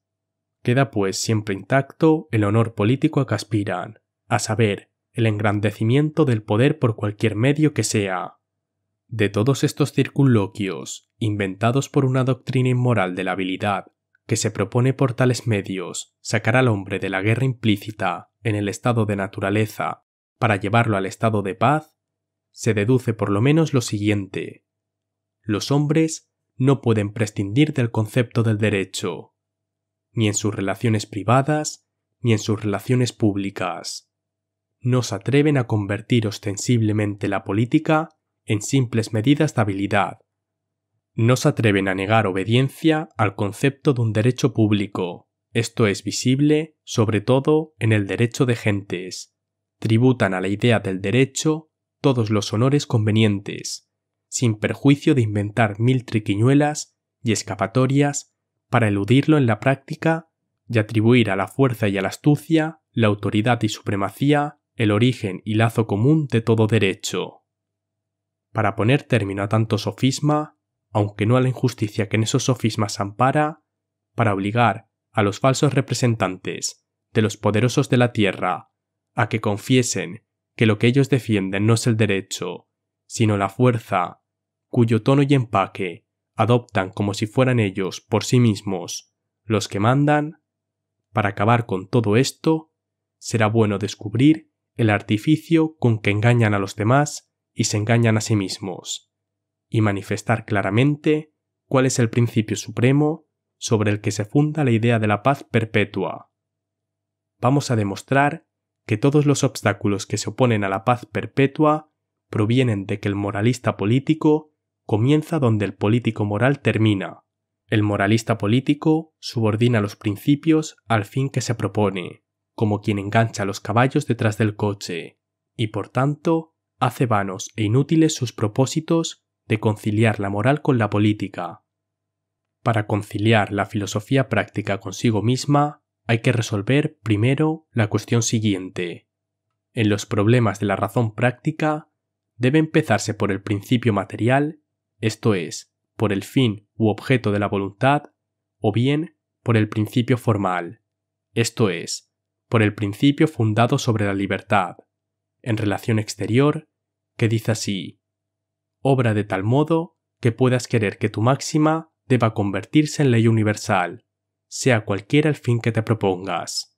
Sin la menor duda, este último principio debe preceder al otro. Es un principio de derecho, y por tanto posee una necesidad absoluta incondicionada. El otro, en cambio, no es obligatorio sino cuando se admiten las condiciones empíricas del fin propuesto, es decir, de la realización. Aun cuando este fin fuese un deber, como por ejemplo la paz perpetua, tendría que deducirse del principio formal de las máximas para la acción externa.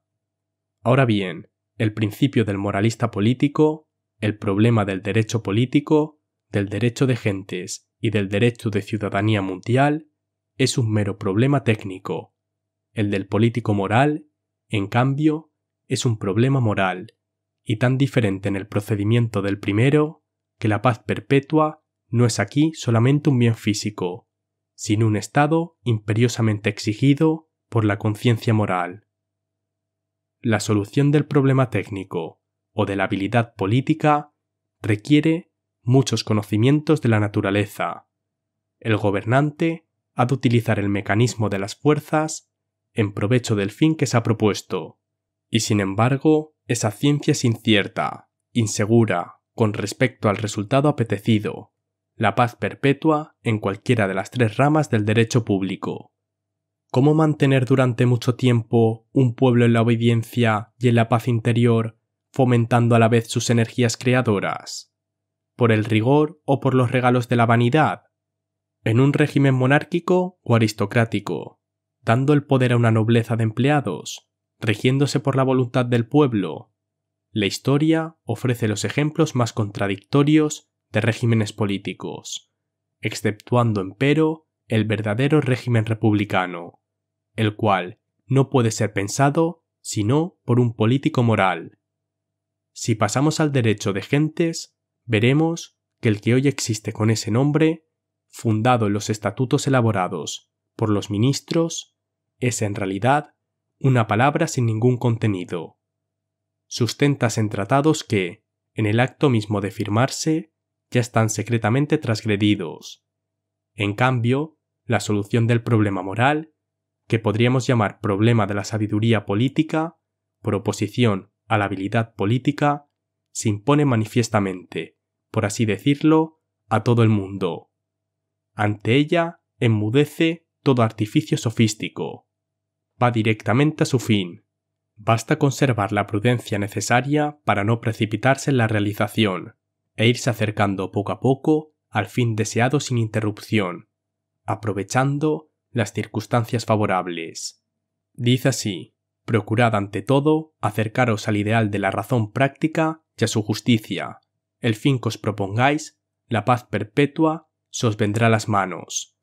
Tiene la moral de característico, sobre todo en lo que concierne a los principios del derecho público, y, por tanto, respecto de una política cognoscible a priori que cuanto menos subordina la conducta a los fines propuestos y al provecho apetecido físico-moral, tanto más se acomoda, sin embargo, a ese fin y le favorece en general. Esto sucede porque la voluntad universal, dada a priori, en un pueblo o en las relaciones entre varios pueblos, es la única que determina lo que es derecho entre los hombres. Esta unidad de todas las voluntades, si procede consecuentemente en la ejecución, puede ser también la causa mecánica natural que provoque los efectos mejor encaminados a dar eficacia al concepto del derecho. Así, por ejemplo, es un principio de política moral que un pueblo, al convertirse en Estado, deba hacerlo según los conceptos jurídicos de libertad y de igualdad.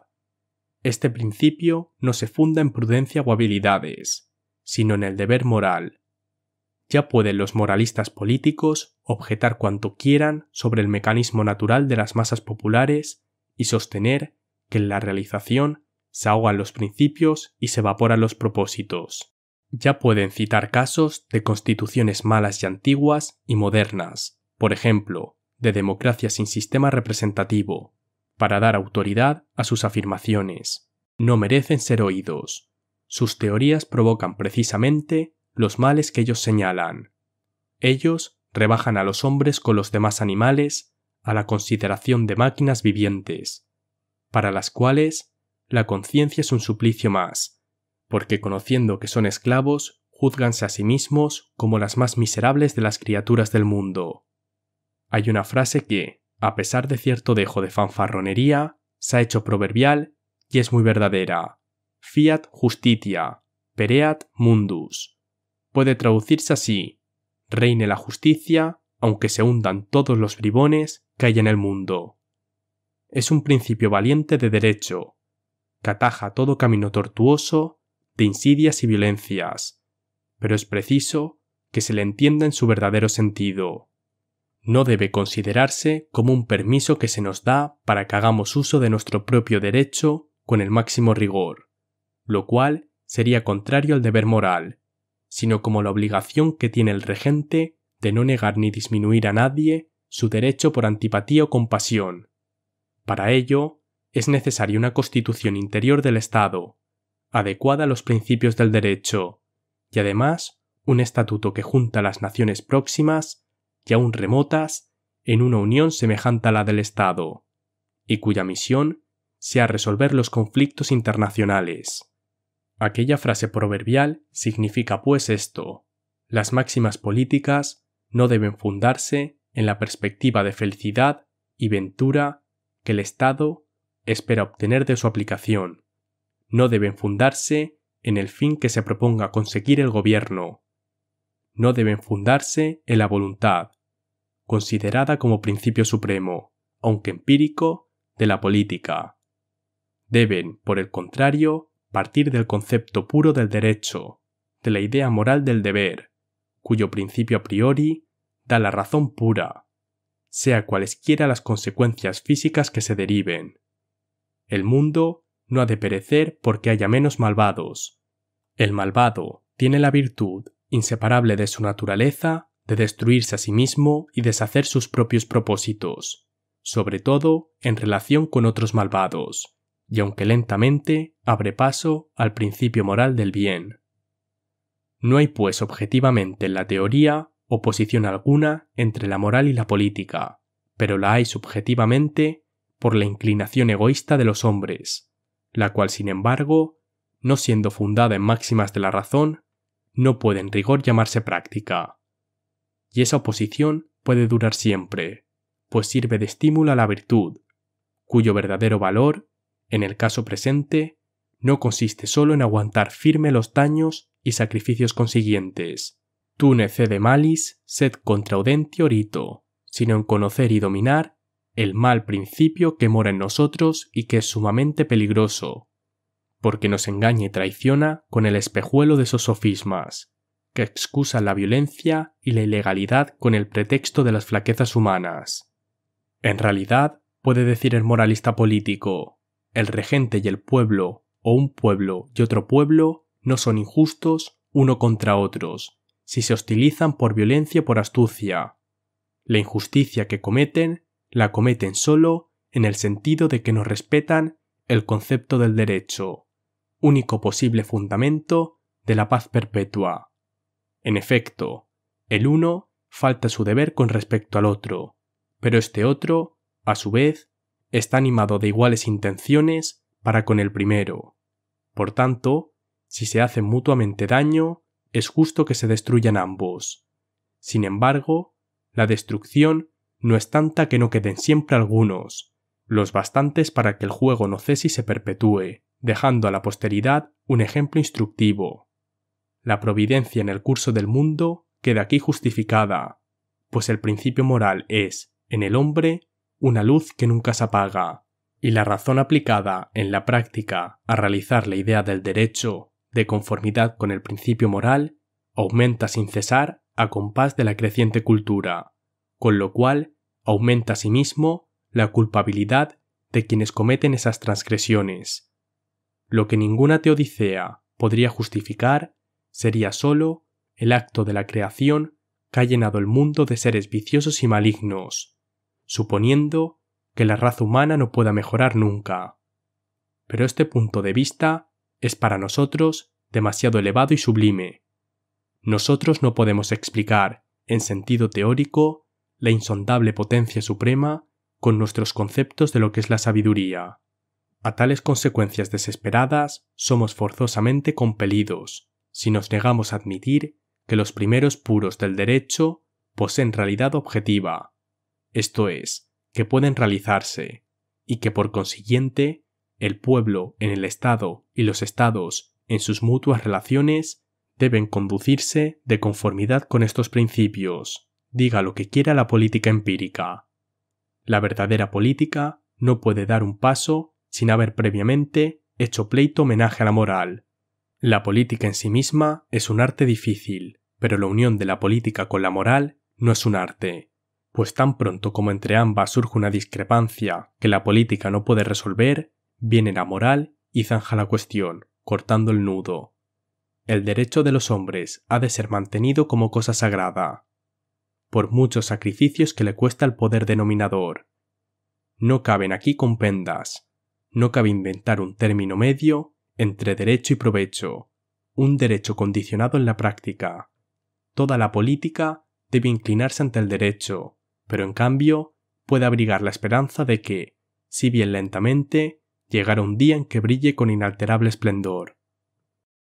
2.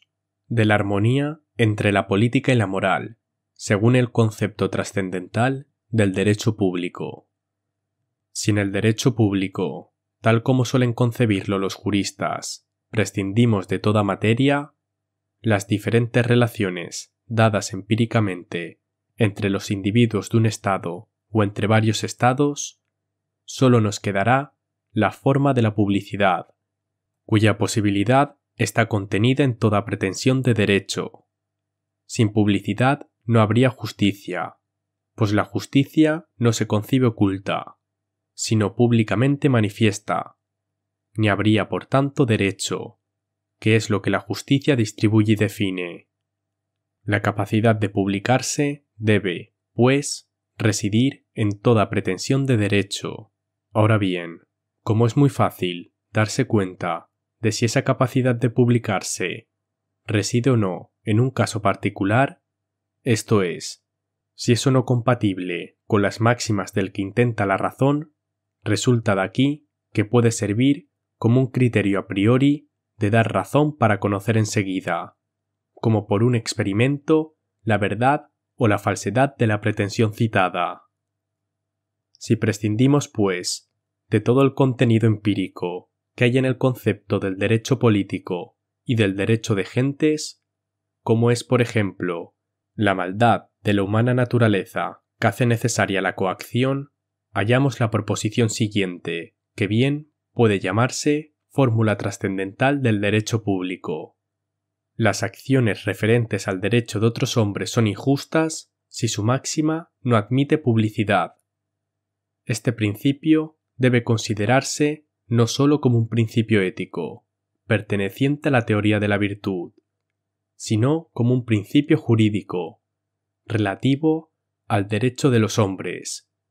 En efecto, una máxima que no puedo manifestar en voz alta, que ha de permanecer secreta, so pena de hacer fracasar mi propósito, una máxima que no puedo reconocer públicamente sin provocar en el acto la oposición de todos a mi proyecto, una máxima que, de ser conocida, suscitaría contra mí una enemistad necesaria y universal y, por tanto, cognoscible a priori, una máxima que tiene tales consecuencias, las tiene forzosamente porque encierra una amenaza injusta al derecho de los demás. El principio citado es, además, simplemente negativo, es decir, que solo sirve para conocer lo que no es justo con respecto a otros. Es como los axiomas, cierto pero indemostrable, y además muy sencillo de aplicar, como se verá en los siguientes ejemplos tomados del derecho público.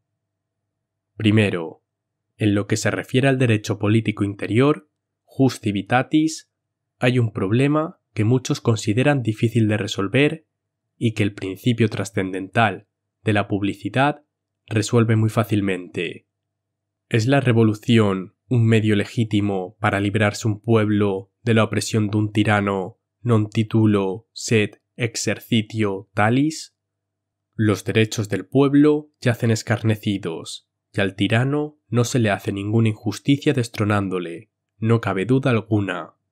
No obstante, es altamente ilegítimo, por parte de los súbditos, el reivindicar su derecho de esa manera, y no pueden en modo alguno quejarse de la injusticia recibida si son vencidos en la demanda y obligados a cumplir las penas consiguientes. Sobre este punto puede discutirse mucho si se quiere zanjar la cuestión por medio de una deducción dogmática de los fundamentos de derecho, pero el principio trascendental de la publicidad del derecho público puede ahorrarnos toda discusión. Según este principio, pregúntese el pueblo mismo, antes de cerrar el contrato social, si se atreve a manifestar públicamente la máxima por la cual se reserva el derecho a sublevarse.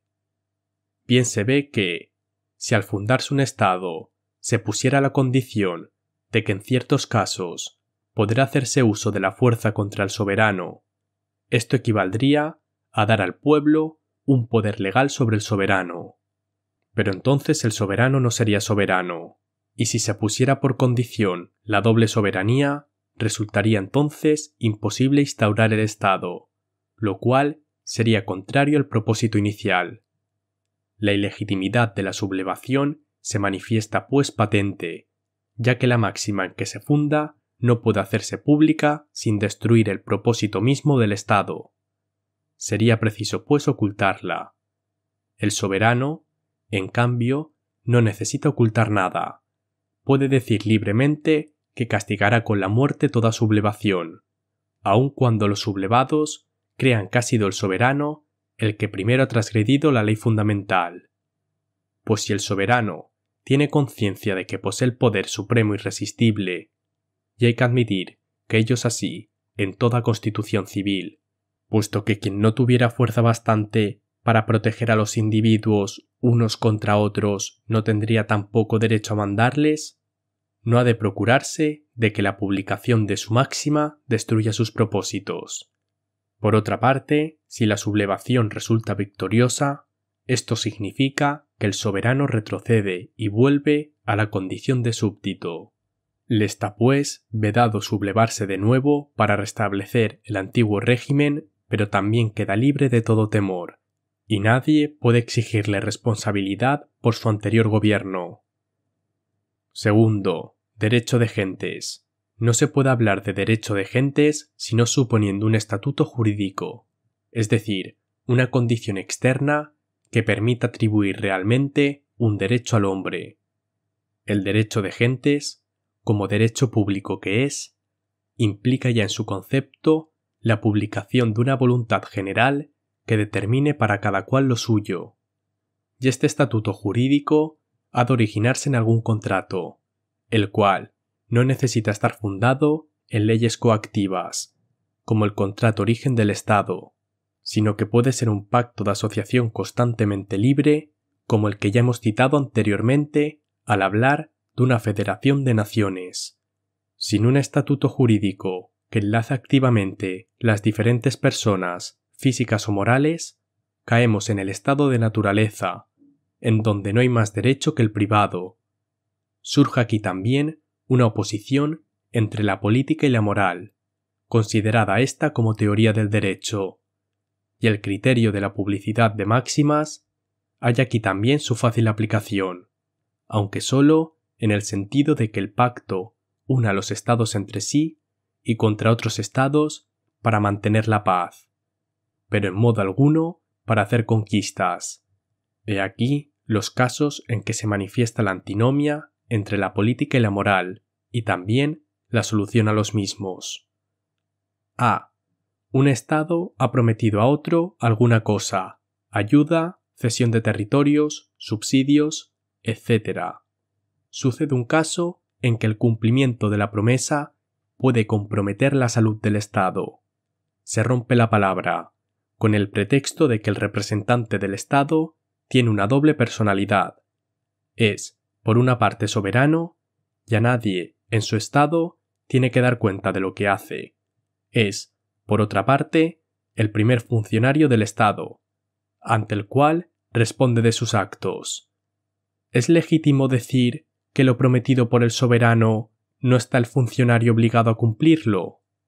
Si un Estado o un soberano hiciese pública esta máxima, ocurriría naturalmente que los demás estados evitarían su trato o se unirían contra él para resistir a sus pretensiones, lo cual demuestra que la política, por muy hábil que sea, puesta en trance de publicidad destruye sus propios fines.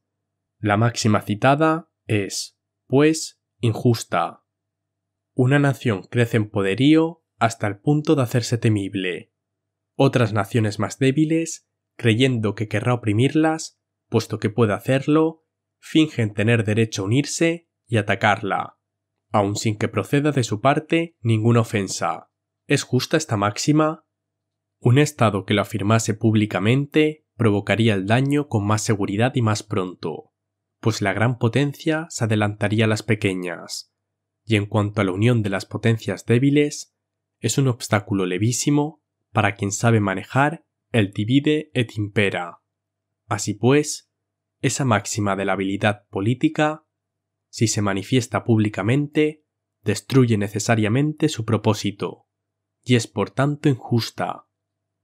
C. Si un Estado pequeño separa en dos pedazos el territorio de otra nación mayor, siendo para la conservación de esta última necesaria la reunión de los dos trozos, ¿tiene la nación fuerte derecho a subyugar y anexionarse la débil? Pronto se ve que la nación fuerte no puede proclamar en voz alta semejante máxima sin provocar inmediatamente la unión de los pequeños estados o sin excitar la codicia de otros estados fuertes que querrían también apoderarse del botín. Por tanto, la publicidad de la máxima la hace irrealizable. Señal de que es injusta y de que puede serlo en alto grado, pues una injusticia puede ser muy grande aunque su objeto materia sea pequeño. Tercero, derecho de ciudadanía mundial. Nada diremos sobre este punto, pues tiene tan íntima semejanza con el derecho de gentes que las máximas de éste le son fácilmente aplicables.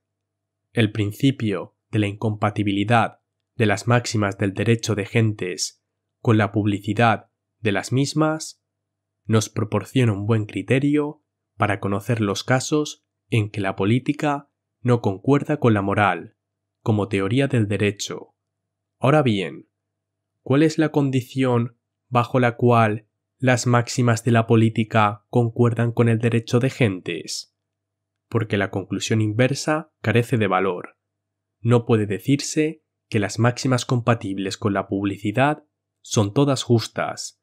En efecto, quien posee la soberanía absoluta no necesita ocultar sus máximas.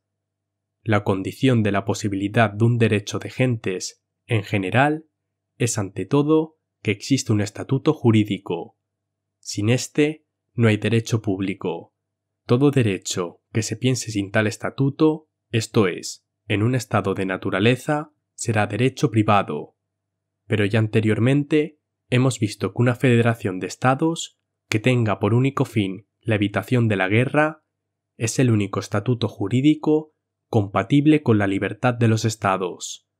La concordancia de la política con la moral es sólo posible, pues, en una unión federativa, la cual por tanto es necesaria y dada a priori, según los principios del derecho.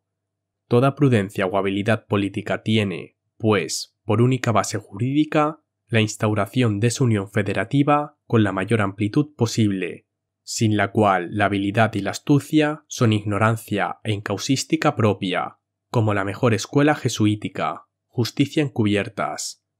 Esta falsa política tiene la reserva mental, que consiste en redactar los tratados con expresiones susceptibles de ser interpretadas luego según convenga, por ejemplo, distinguiendo el statu quo de hecho y de derecho. El probabilismo, que consiste en fingir que los demás abrigan perversas intenciones o van probablemente a romper el equilibrio para justificar así cierto derecho a la expoliación y ruina de otros estados pacíficos. Por último, el pecado filosófico, o pecadillo de poca monta, que consiste en considerar como pequeñez fácilmente disculpable el que un estado fuerte y poderoso conquista otro pequeño y débil para el mayor bien de la humanidad. Excusa de tal proceder suele buscarse en la doble actitud que la política adopta con respecto a las dos ramas de la moral.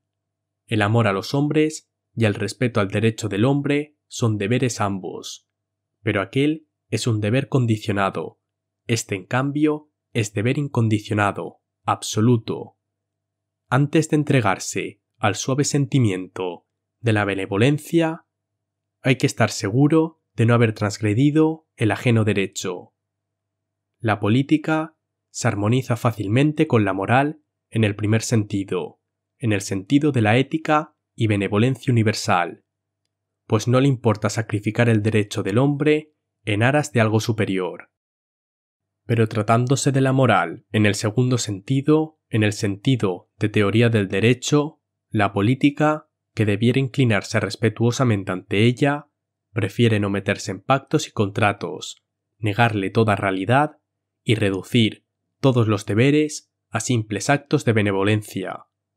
Esta astuta conducta de una política tenebrosa quedaría completamente anulada por la publicidad de sus máximas si se atreviera al mismo tiempo a permitir que el filósofo diera también las suyas a la publicidad. En tal sentido, me atrevo a proponer otro principio trascendental afirmativo del derecho público. Su fórmula sería la siguiente: todas las máximas que necesiten la publicidad para conseguir lo que se proponen concuerdan a la vez con el derecho y la política reunidos, pues si solo por medio de la publicidad pueden alcanzar el fin que se proponen, es porque concuerdan con el fin general del público, la felicidad. El problema propio de la política es ese: conseguir la felicidad del público, conseguir que todo el mundo esté contento con su suerte. Si pues ese fin se consigue por medio de la publicidad de las máximas, disipando toda desconfianza en ellas, es que estas máximas armonizan con el derecho del público, que constituye la única posible base para la unión de los fines particulares de todos. Dejemos para otra ocasión el desarrollo de este principio. Obsérvese tan solo que es, en efecto, una fórmula trascendental, puesto que hemos prescindido de todas las condiciones empíricas de la felicidad como materia de la ley y nos hemos referido exclusivamente a la forma de la legalidad en general. Si es un deber y al mismo tiempo una esperanza el que contribuyamos todos a realizar un estado de derecho público universal, aunque solo sea en aproximación progresiva, la idea de la paz perpetua, que se deduce de los hasta hoy falsamente llamados tratados de paz, en realidad armisticios, no es una fantasía vana, sino un problema que hay que ir resolviendo poco a poco, acercándonos con la mayor rapidez al fin apetecido, ya que el movimiento del progreso ha de ser, en lo futuro, más rápido y eficaz que en lo pasado.